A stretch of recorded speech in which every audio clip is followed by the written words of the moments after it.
Como parte del proyecto divulgativo de práctica docente, el día de hoy vamos a hablar sobre antimateria. Todo lo que se puede observar en el universo se encuentra compuesto por materia, desde las galaxias más grandes hasta las partículas más pequeñas. Se sabe que la materia tiene propiedades como masa o densidad. También se sabe que la materia se encuentra formada por unidades más pequeñas que se conocen como átomos, formados a su vez por partículas, las cuales tienen propiedades tal vez más exóticas, como la carga eléctrica o el spin. Una pregunta que puede surgir es si existe otro tipo de materia, diferente a la que conforma todo lo que se puede observar. La respuesta a esta pregunta es sí, existe otro tipo de materia, la antimateria. Una de las partículas que permitiría la formación de antimateria fue predicha de forma teórica en 1928 por el físico Paul Dirac. Para comprender cómo fue que realizó esta predicción, es necesario hablar primero sobre dos teorías muy importantes en la física, la mecánica cuántica y la relatividad. Como mencioné anteriormente, la materia se puede encontrar a cualquier escala, desde escalas atómicas hasta tamaños estelares. Resulta que dependiendo de en qué rango de tamaño se encuentre un sistema, debe analizarse bajo una u otra teoría. En las escalas más pequeñas se trabaja en el marco de la mecánica cuántica. Esta teoría se desarrolló a principios del siglo XX con algunos personajes como Dirac, Pauli, Bohr o Schrödinger. La mecánica cuántica busca describir los comportamientos extraños que se observan en objetos pequeños, como la interferencia o la conducción por medios prohibidos. Para esto, utiliza funciones de onda que describen el estado de los sistemas y predice los resultados de una medición sobre un observable.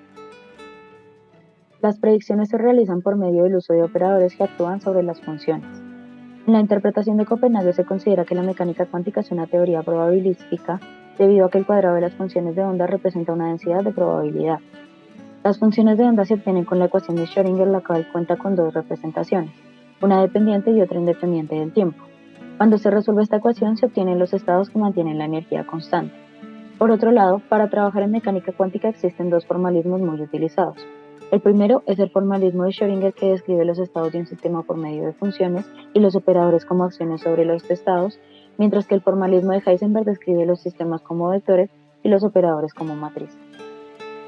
Por otro lado, la teoría de la relatividad fue desarrollada a principios del siglo XX principalmente por Albert Einstein. En relatividad se habla de relatividad especial y relatividad general. La teoría de la relatividad especial se desarrolló buscando ecuaciones de movimiento que obedecieran las ecuaciones de Maxwell, las cuales describen los fenómenos electromagnéticos como los campos eléctricos. Para conseguir esto, fue necesario la incorporación del tiempo como una dimensión espacial y establecer la velocidad de la luz como el límite máximo que se puede alcanzar. Esto ocasionó que se tuvieran que reformular las ecuaciones de la mecánica clásica como la fuerza o la energía.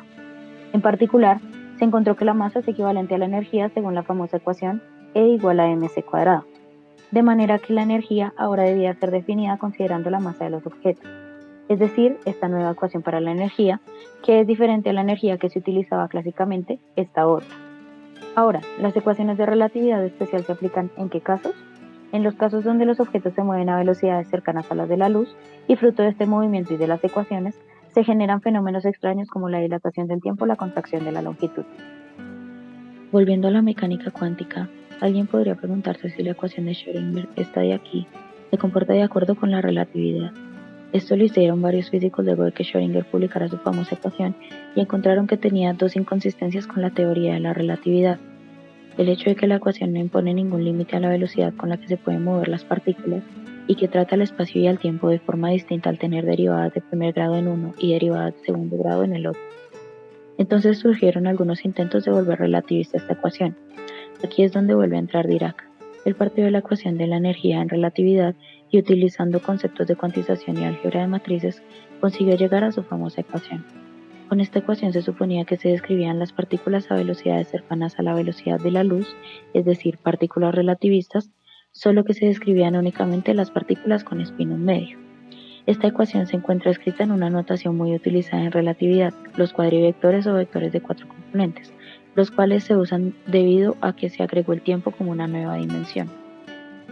Aquí la notación es importante porque la multiplicación del término con delta y el término con gamma representa una suma, mientras que delta y gamma en sí mismos representan un cuadrivector.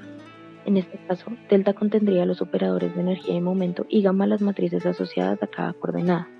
Mirando el caso más sencillo de todos, el caso donde la partícula se encuentra completamente en reposo, y usando el formalismo de Heisenberg de la mecánica cuántica, Se encuentra que hay dos soluciones con energía positiva y dos con energía negativa. Las soluciones con energía positiva se corresponderían a dos electrones con spin distinto, pero las soluciones con energía negativa no se sabría muy bien cómo interpretarlas. La primera idea que se le ocurrió a Dirac fue pensar que existía un mar de electrones con energía negativa. Así los estados siempre estarían llenos, y en caso de tener un hueco, estos estados con energía negativa disponibles podrían interpretarse como partículas con carga eléctrica opuesta y con energía positiva. Por supuesto, esta propuesta no fue muy llamativa y de ella se desechó la existencia de un mar de energía negativa, ya que requería la existencia de un mar con energía positiva, mientras que la predicción de la existencia de partículas con propiedades iguales pero con carga opuesta sí fue muy llamativa.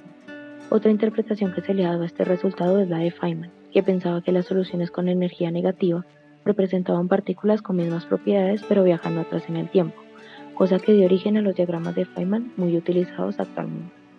La confirmación experimental de la partícula con energía positiva pero carga de signo opuesto llegó más adelante, en 1932 con Carl Anderson. Anderson se encontraba observando una cámara de niebla, un artefacto que contiene gases que permiten que el paso de una partícula deje marcada la trayectoria, donde observó una trayectoria inusual, parecía ser la de un electrón pero con carga positiva. Luego se siguieron encontrando antipartículas. En Bevatron se descubrieron en 1955 y en 1956 el antiprotón y el antineutrón. El primero se descubrió haciendo chocar protones contra una placa de cobre. El segundo se descubrió haciendo chocar protones con antiprotones. A partir de ahí se han realizado experimentos con el fin de seguir estudiando las antipartículas.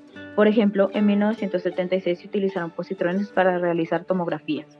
Otro ejemplo son los colisionadores de partículas con átomos de neón, utilizados para producir cascadas de partículas y antipartículas. También se han producido los primeros átomos de antimateria. En 1965 se consigue formar el antideuterón, un antiprotón y un antineutrón, y en 1995 los primeros 5 átomos de antihidrógeno. También se han enviado experimentos como Pamela para estudiar la existencia de antiátomos en la naturaleza, en particular en los rayos cósmicos, o se han realizado investigaciones como la de la NASA que identificó rayos de antipartículas en tormentas eléctricas. Dado que hay varios experimentos relacionados con la antimateria, vale la pena preguntarse por las fuentes de antimateria que son naturales. Por ejemplo, una buena fuente de antipartículas son las colisiones de partículas de alta energía, cuya aparición se explica con la relación entre la energía y la masa. La manera de visualizar experimentalmente la creación de partículas en las colisiones es por medio del análisis de un diagrama de colisión. Un ejemplo es este de una colisión entre un antiprotón y un átomo de neón. En esta colisión se produce un pión que se desintegra en un antimuón que a su vez se desintegra en un positrón. Es fácil observar que hay zonas donde la trayectoria cambia bruscamente. En estos sitios es donde se da la desintegración de la partícula en otras partículas. Algo importante a resaltar es que en las colisiones se genera casi la misma cantidad de partículas y antipartículas. Otra fuente importante son las cascadas de rayos cósmicos que se forman por colisiones de partículas cósmicas con átomos de la atmósfera. Las cascadas se producen cuando las partículas fruto de la primera colisión chocan con átomos más abajo, generando nuevas partículas. Una última fuente relevante de antipartículas son los eventos astrofísicos. Por ejemplo, las mediciones de la luz visible del Sol muestran que el 10% de la luz producida es debida a colisiones entre electrones y positrones.